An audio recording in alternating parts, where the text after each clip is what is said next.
যাওয়া মাত্রই নাজিব পালানোর জন্য প্রস্তুতি নিতে শুরু করে। সে বহুদিন পরে গোসল করে, তারপর ব্যাগ হাতড়ে নিজের জামা কাপড় বের করে সেগুলো পরে।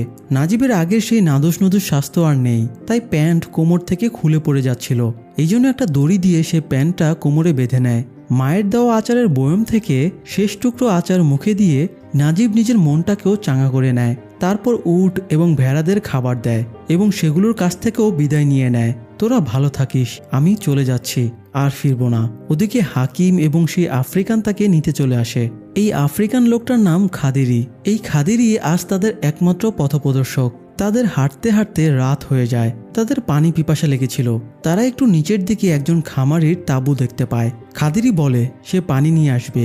এই বলে সে পানি আনতে তাঁবুতে যায়, কিন্তু শব্দ হয় সেখানকার কফিল জেগে যায় এবং তাদেরকে বন্দুক দিয়ে গুলি ছুটতে শুরু করে। তারা তিনজনে প্রাণপণে দৌড়াতে থাকে।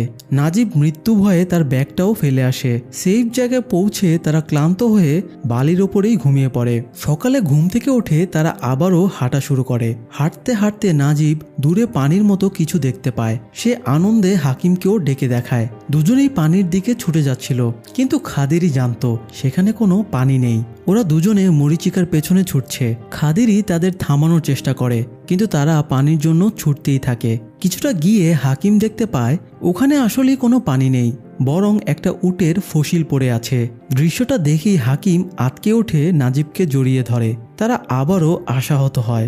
এরপরে আবারও তারা হাঁটা ধরে। কিছু দূর হাঁটার পরে নামাজের সময় হয়ে যাওয়ায় তিনজনেই নামাজে দাঁড়িয়ে পড়ে। তখন খাদিরি খেয়াল করে শয়ে শয়ে মরুভূমির বিষধর সাপ বেরিয়ে আসছে। খাদিরি হাকিমকে নিয়ে সরে পড়ে, কিন্তু নাজিব সাপেদের চলার পথেই আটকে যায়। খাদিরি তাকে স্টিল দাঁড়িয়ে থাকার সাজেশন দেয়, ফলে সাপ নাজিবকে কিছুই করে না। পায়ের ওপর দিয়ে স্বাভাবিকভাবেই চলে যায়, কিন্তু খালি পায়ে উত্তপ্ত বালুর উপরে অনেকক্ষণ ধরে একাধারে দাঁড়িয়ে থাকায় নাজিবের পায়ের তালুতে ফোসকা পড়ে যায়। সে উঠে দাঁড়ানো তো দূরে থাক, পায়েই রাখতে পারছিল না।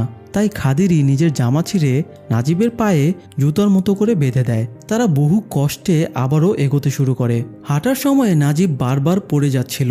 এদিকে খিদে তৃষ্ণায় হাকিমও মুমূর্ষু হয়ে পড়েছিল। সেও আর চলার শক্তি পাচ্ছিল না। খাদিরি দুজনকেই সামলাতে হিমশিম খেয়ে যায়। এক পর্যায়ে খাদিরি হাকিমকে কাঁধে নিয়ে হাঁটা শুরু করে, কিন্তু এদিকে নাজিবেরও অবস্থা খারাপ হয়ে যায়। নাজিব আর হাকিম দুজনেই ডিহাইড্রেশনের চরম পর্যায়ে পৌঁছে যায়। গরম থেকে বাঁচাতে খাদিরি নিজের জামা ছিঁড়ে তাদের ঢেকে দেয়। গায়ের শেষ জামাটুকুও খুলে সূর্যের সামনে ধরে তাদের ছায়া দেবার চেষ্টা করে। পানির অভাবে নিজের কপালের ঘাম দিয়ে তাদের ঠোঁট ভেজানোর চেষ্টা করে। এতটা খেয়াল হয়তো আপন মানুষও রাখে না। যাই হোক, পানির পিপাসা হাকিম আর সহ্য করতে পারছিল না। সে মরিচিকা দেখে আবারও দৌড় দেয়। পানি ভেবে সে মুঠোভর্তি বালু খেতে শুরু করে। হাকিম একদম পাগলের মতো আচরণ শুরু করে এবং এক পর্যায়ে গড়িয়ে পড়ে যায়। নাজিব হাকিমের কাছে গিয়ে দেখে হাকিমের মুখ দিয়ে রক্ত বের হচ্ছে। নাজিব হাকিমকে নিয়ে ব্যস্ত হয়ে পড়ে। খাদিরি কাছাকাছি দাঁড়িয়ে শুষ্ক চোখে কাঁদতে থাকে। কিছুক্ষণের মধ্যেই হাকিম আর কষ্ট সহ্য করতে না পেরে মারা যায়। হাকিমের মৃত্যুর মুহূর্ত না কাটতেই খাদিরি খেয়াল করে ভয়ঙ্কর বালুঝড় তাদের দিকে এগিয়ে আসছে। সে নাজিবকে জোর করে টেনে নিয়ে কোনো রকমে পালিয়ে যেতে থাকে।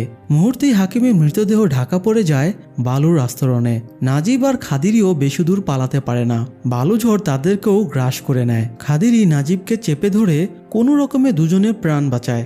ঝড় শেষ হলে খাদিরি নাজিবকে ভরসা দেয়, আর একটু ধৈর্য রাখো, আরো কিছু দূর গেলেই মুক্তি পাওয়া যাবে। দুজনে হাঁটতে শুরু করে, কিন্তু একটু এগোতেই নাজিব আবারও পড়ে যায়। খাদিরি নাজিবের পায়ের কাপড়গুলো সরিয়ে দেখে তার পায়ের চামড়া খুলে খুলে পড়ছে।